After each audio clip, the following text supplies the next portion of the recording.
پاکستان کا transit trade کی آڑ میں اسمگلنگ کے خلاف گھیرا تنگ کرنے کے اثرات سامنے آنے لگے۔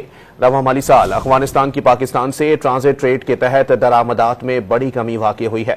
مزید جانتے ہیں ڈان نیوز کے نمائندے طاہر شیرانی سے۔ طاہر بتائیے گا، افغانستان کی پاکستان سے ٹرانزٹ ٹریڈ کے تحت درآمدات کتنی کم ہوئی ہے؟ دیکھیے، رواں مالی سال کے پہلے 5 ماہ کے دوران افغان ٹرانزٹ ٹریڈ میں 79% کی کمی ریکارڈ کی گئی ہے۔ حکومتی ذرائع کے مطابق حکومت نے ٹرانزٹ ٹریڈ کی آڑ میں اسمگلنگ پر قابو پانے اور ٹرانزٹ ٹریڈ کا غلط استعمال روکنے کے لیے ٹھوس اقدامات کیے، جس کے نتائج برآمد ہو رہے ہیں۔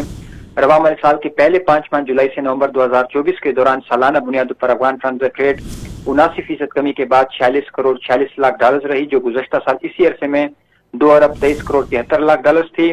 حکومتی ذرائع کا کہنا ہے کہ گزشتہ مالی سال 2023-24 میں افغان ٹرانزٹ ٹریڈ کا حجم 2 ارب 88 کروڑ 70 لاکھ ڈالر تھا، جو مالی سال 2022-23 میں جو افغانستان ٹرانزٹ ٹریڈ 7 ارب 9 کروڑ 50 لاکھ ڈالر تھی۔ وزیراعظم شہباز شریف نے ملک سے اسمگلنگ کے جڑ سے خاتمے کے پختہ عزم کا اظہار کرتے ہوئے اسمگلنگ کے خلاف ملک گیر مہم تیز کرنے کی ہدایت کی تھی، جس کے تحت جو افغان ٹرانزٹ ٹریڈ ہے اس پر بھی اس کے اثرات سامنے آئے ہیں۔ جی بہت شکریہ طاہر۔